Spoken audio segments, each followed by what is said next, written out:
The challenges of trade between the U.S. and her home country.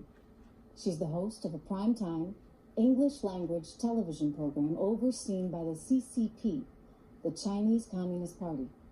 And though she and I may not agree on everything, I believe this is actually a really unique opportunity. An opportunity to hear a very different view. Now, as these trade negotiations stall out, it's helpful to know how the Chinese Communist Party is thinking about trade and about the United States. Now, in the interest of transparency, I should explain that I don't speak for anyone but myself as the host of a Fox Business show. My guest, however, is part of the CCP, and that's fine. As I said, I welcome different perspectives on this show. With all that in mind, I'm very pleased tonight to welcome Ms. Liu Xin, host of the primetime opinion program, The Point with Liu Xin, to Trish Regan Primetime tonight. Now, just quickly to the viewers, please bear with us as we have a significant time delay in our satellites between Beijing and the U.S. And because of that, we're going to do our very best not to speak over each other. But Xin, welcome. It's good to have you here. Woo! Thank you, Trish. Thank you, Trish, for having me. It's a great opportunity for me, unprecedented. I never dreamed that I would have this kind of opportunity to speak to you and to speak to many audiences in ordinary households in the United States. Yeah, it is indeed unprecedented. Which I need to correct. I need to correct because I'm going to jump in. I guess our satellites are getting kind of weird. But tell me, forgive me. You are not what? Yeah. Trish, I have to get it straight. I am not a member of the Communist Party of China. This is on the record. So please don't assume that I'm a member, and I don't speak for the Communist Party of China. And I'm here for today. I'm only speaking for myself as Liu Xin, a journalist working for CGTN. So if anybody wants to quote me or anything, please put my name at least. Okay, appreciate it. What's your current assessment of where the trade talks actually are right now? Do you believe, give me a current assessment of where we are on these trade talks. Do you believe a deal is possible?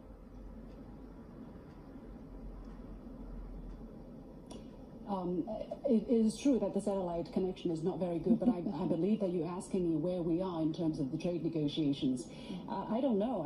I don't have any insider information. What I knew was the talks were not very successful last time they were going on in the United States, and now I think both sides are considering what to go next. But I think the Chinese government has made its position very clear that unless the United States treat the Chinese government, treat the Chinese negotiating team with respect and show the willingness to talk without using outside pressure, there is high possibility that there could be a productive trade deal. Otherwise, I think we might be facing a prolonged period of problems for both sides. And I would stress that trade wars are never good.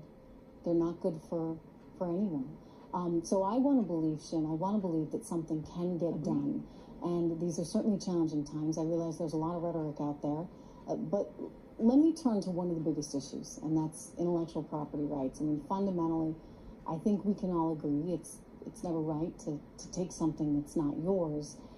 And yet, in going through so many of these cases at the Independent World Trade Organization, the WTO, that China's a member of, as well as the DOJ and FBI cases, you can actually see some of them on the screen right now. There's evidence there that China has stolen enormous amounts of intellectual property, hundreds of billions of dollars worth. Now, so we don't have a PowerPoint. But truly, I guess we shouldn't really care if it's hundreds of billions of dollars or just 50 cents. How do American businesses operate in China if they're at risk for having their property, their ideas, their hard work stolen? Well, I think, Trish, you have to ask American businesses whether they wanted to come to China, whether they find coming to China and cooperating with Chinese businesses has not been profitable or not, and they will tell you their answers. As far as I understand, many American companies have been established in China, and they're very profitable, and the great the great majority of them, I believe, plan to continue to invest in China and explore the Chinese market. Well, now U.S. President Donald Trump's tariff makes it a little bit more difficult, makes the future a little bit uncertain.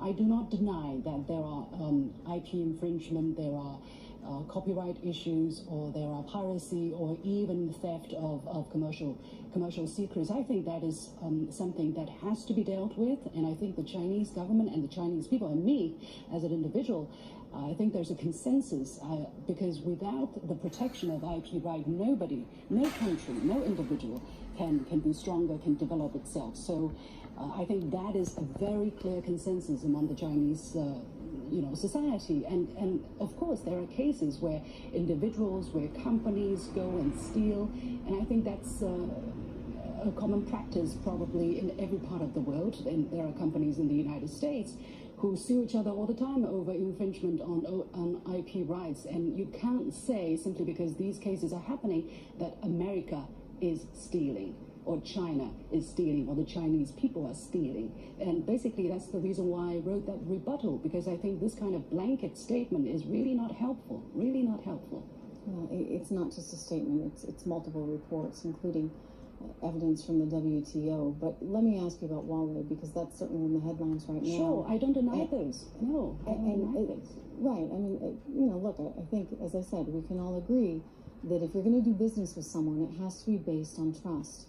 And you don't want anyone stealing your valuable information that you've spent decades working on. Anyway, China passed a law in 2017 requiring tech companies to work with the military and the government. So it's not just individual companies, right, that might be getting access to this technology. It's the government itself, which is an interesting nuance. But I get that China is upset that Huawei is not being welcomed into the U.S. markets. I totally get it. So let me just ask you this.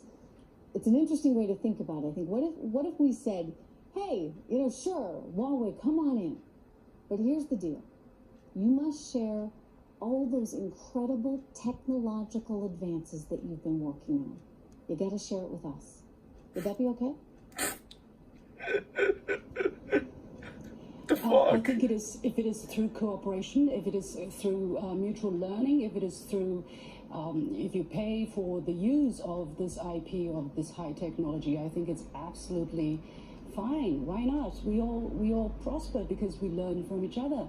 I learned English because I had American teachers. I learned English because I had American friends. I still learn how to do journalism because I have American copy editors or editors. So I think that's fine so long as it is not illegal. I think everybody should do that, and that's how you get better, right? But you mentioned something pretty important, which is that you should pay for the acquisition of that. And, look, I think that the liberalized economic world in which we live has valued intellectual property, and it's governed by a set of laws. And so we all need to kind of play by the rules and play by those laws if we're going to have that kind of trust between each other. But I think you bring up some good points. Let me turn to China right now, which is now, wow, the second largest economy. At what point will China decide to abandon its developing nation status and, well, stop borrowing from the World Bank? Well, I think this kind of discussion is going on, and I've heard very live discussions about this, and indeed there are people talking about China already becoming so big. Why don't you just grow up? But basically, I think you said it in your program as well, China grow up. Well, I think we want to grow up. We don't want to be, dwarfed or poor or underdeveloped all the time.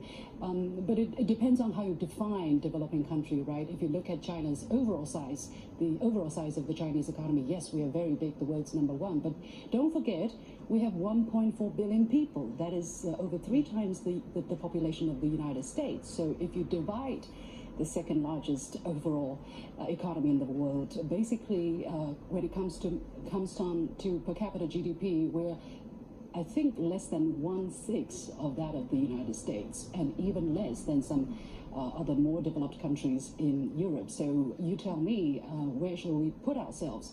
This is a very complicated issue because per capita, as I said, is very small, but overall it's very big. So we can do a lot of big things, and people are looking upon us to do much more around the world. So I think we are doing that. We're contributing to the United Nations. We are the world's biggest contributor to the UN peacekeeping missions, and we're giving out donations and humanitarian aids and all of that because we know we have to grow up. And Trish, thank you for that reminder.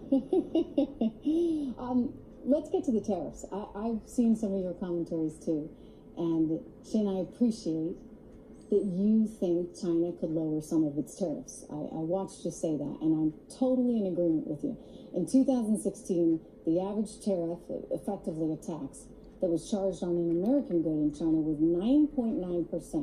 Now, that was nearly 3 times what the U.S. was charging. So what do you say about this? What do you think about saying, hey, you know, to heck with these tariffs, let's get rid of them altogether?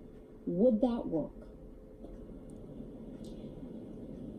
I think that would be a wonderful idea.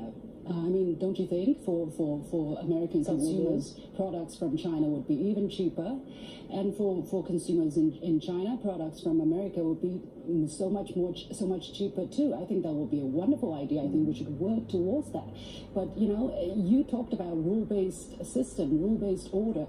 This is the thing. If you want to change the rules, it has to be done in mutual consensus. Basically, when you talk about tariffs, it is not just between China and the United States. I understand if you lower tariff between China and the United States, the Europeans will come, the Japanese will come, the Venezuelans probably will come and say, hey, we want the same tariff. You can't discriminate, you know, between countries. So it is a very complicated settlement to reach, and I think the last agreement that China and the about trade, yes, I'm talking about tariffs.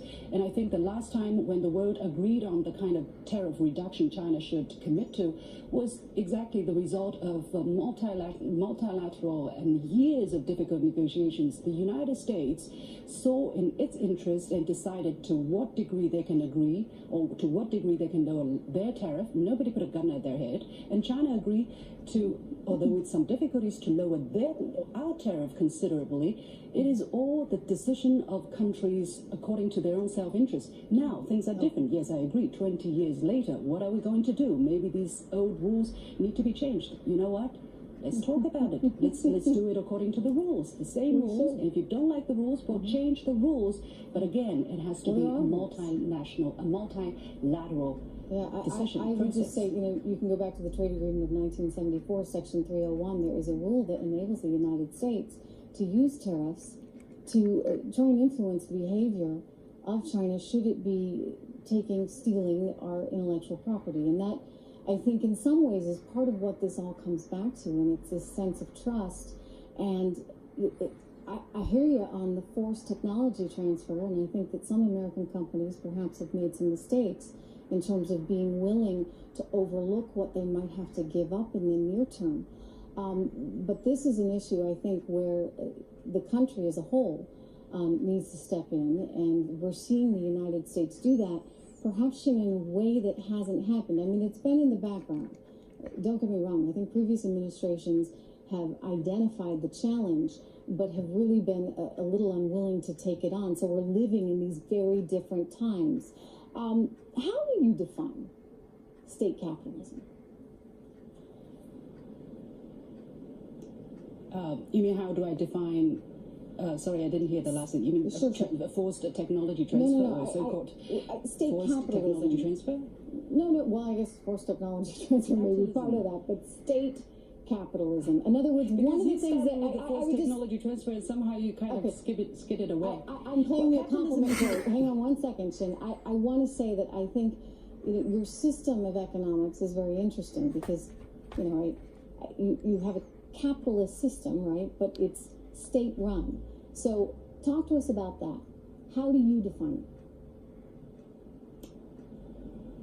Well, we would like to define a socialism with Chinese characteristics where market forces are expected to play the dominating or the deciding role in the allocation of resources. Basically, let the market, we want it to be a market economy, but there are some Chinese characteristics. For instance, some state-owned enterprises which are playing an important but increasingly smaller role maybe in the economy, and everybody thinks that China's economy is state-owned, everything is state-controlled, everything is state. But let me tell you, it is not the true picture. If you look at the statistics, for instance, 80% of Chinese employees were employed by private enterprises. 80% of Chinese exports were done by private companies, were produced by private companies.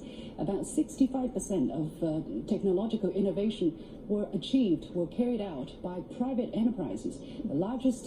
Some of the largest companies that affect our life, for instance, some internet companies or some 5G technology companies, they are private companies. So we are, yes, a socialist economy with Chinese characteristics, but it's, not everything state-controlled, state-run. It's not like that. We are actually quite mixed and very dynamic and actually very, very open as well.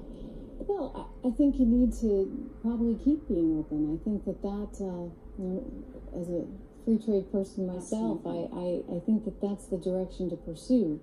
And ultimately, that leads to greater economic prosperity for you and better economic prosperity for us. And so then you get a win-win. But Absolutely.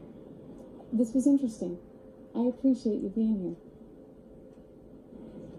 Thank you. Thank you so much. If you want to have a discussion in the future, we can do that. If you want to come to China, I'd love it. You're welcome, and I'll take you around. Thank you, Trish, for the opportunity. Thank you so much. Okay. That's cool. Look, I would just say, as I told Shin, no one wants a trade war, but we have to think long and hard about the right next steps. Interesting conversation coming up next. We have live reaction from former Reagan Defense Assistant under